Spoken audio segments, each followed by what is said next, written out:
Stop it. You are not a puffer fish. None of you are puffer fish.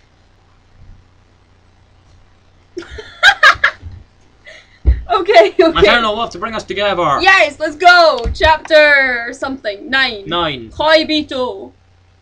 I don't know what that means. I think koi is a fish, but I'm pretty sure we are not talking about fish in this chapter. It's a fish demon. Come to rape Inuyasha.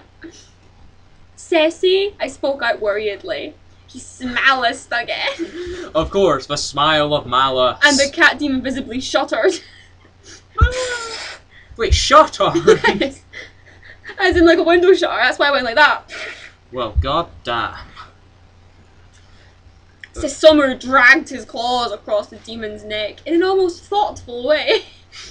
He muttered to himself, him sleth.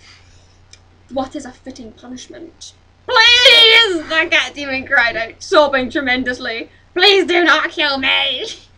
Oh. Susumu tightened his grip on the neck of the wimp, drawing blood with his strength. Sis? I tried again, but my calls did not reach him. Something wasn't right about this. The guy looks pleased. Now I smell others. It's a trap! My demon blood screamed at me. Demon blood is apparently very high pitched. It is now. Sis, it's a trap! Think about the kids! I ran to the children, scooping them up. In a flash, Susumu had finished offing the offender by my side. But at the same time, 3 other demons popped up out of nowhere. That's it. Yashikoi, are you losing your touch? He looked around incredulously. No, the reinforcements are closer, and that freak's mate. Oh god, she's strong and pissed. What wouldn't you be? I need to get the kids out of here. So wait, cat demons do mate with female? Like literal real females? Or... No, it's another cat demon. Yeah, but I mean it says she's pissed, so is it not a male cat? No, it's a female cat. Yes, right. So right, they do actually mate with their... opposite. So is it just... Maybe this whole demon thing is literally just Susumu lying blatantly, and Inuyasha is literally retarded enough to believe it, and this is all just a massive ploy for Susumu to bugger him sideways. Could be. Anyway. Oh god, she's strong and pissed. I need to get the kids out of here. I suddenly felt my stomach drop slightly, but enough to worry. Shippo cried out almost as if in pain. In an instant, I knew why.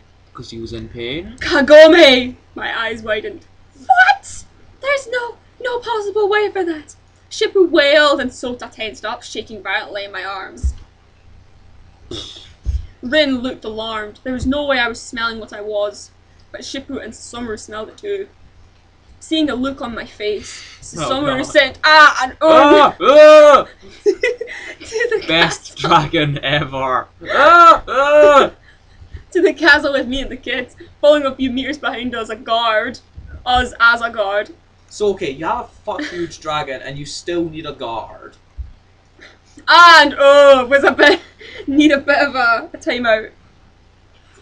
When we landed, I put the... He flew! It flew! Why are you... I don't even know. I put the kids to their beds, tucking Bryn in with Sota. He was more shaken up than ever, as she held him close to her chest, entangling her small hands into his hair and wrapping an arm around his waist. Wait, what? Both hands in his hair and an arm around... They're fucking playing Twister in bed. Well, they will be. And they're like 12. They are like 12, I don't know. Really? I just guessed. But they're like not legal, definitely. He had his arms in between them. It's in Japan. Had his arms in between them, hands against her shoulder. It was cute, true, but showed how afraid they both were. Rin will always comfort those who need it, especially when she's afraid too. And Sota, he becomes submissive and acts like a kicked puppy, needing reassurance and protection. Do they realise how perfect they are for each other? I moved Shippo from the front carrier to the back straddle carrier. It looked like a baby basket. I did this because I refused to leave him alone at a time like this, when we both smelled. But how she's alive, I don't know. I snapped her neck. How's she alive? She's gonna be driving around in a motorised wheelchair or something. Hey prick, you could at least have finished me off. Fuck her. Worst part is, I'm just as scared. But you loved her before. You love her. No, now he loves his brother. Which is just creepy. Creepy! It's true love.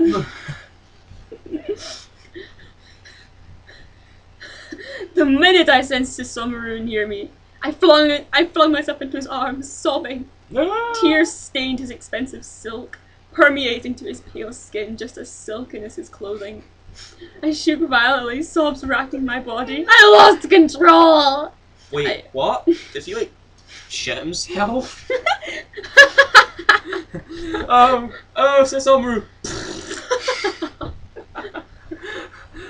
Romantic! I'm sure some people would find it romantic. I never do this. I should hope so. I hope not. But I trust him so much. I love him. He truly is my koibito, my lover, my mate. That's what I mean. I know, I can't avoid it.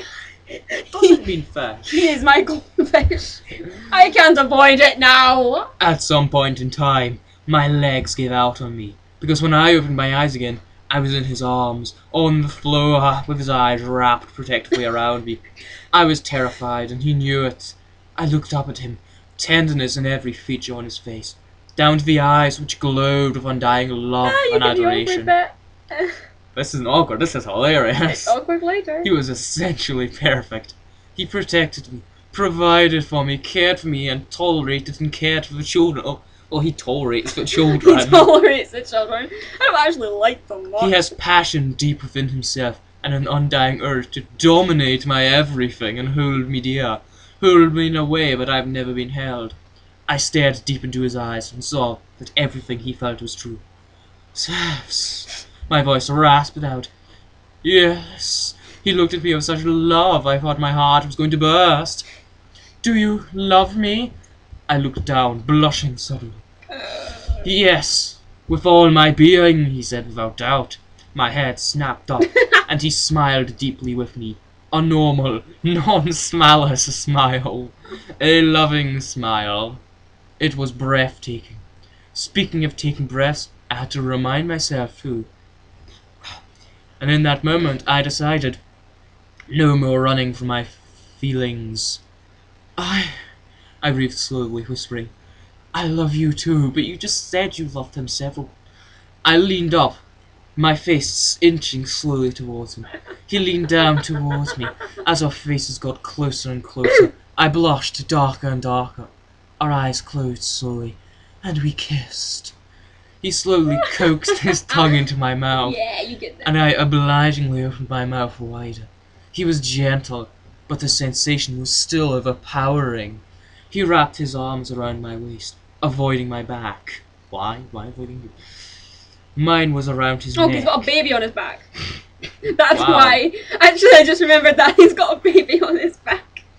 I suppose you wouldn't want to, like, wake it up. Well, and that's probably the most awkward baby ever. It's like, well, I'm just not going to pay attention to this. Mine around his neck, and hand intertwined in his hair. He tasted like fine wine and spices, like rich chocolate and pure vanilla. He tasted the finest things. We parted, our heads held together by the forehead, breathing heavily. In that single moment I was content, I was happy, and I was loved. I smiled up at him as he offered me a hand up, grasping it tightly.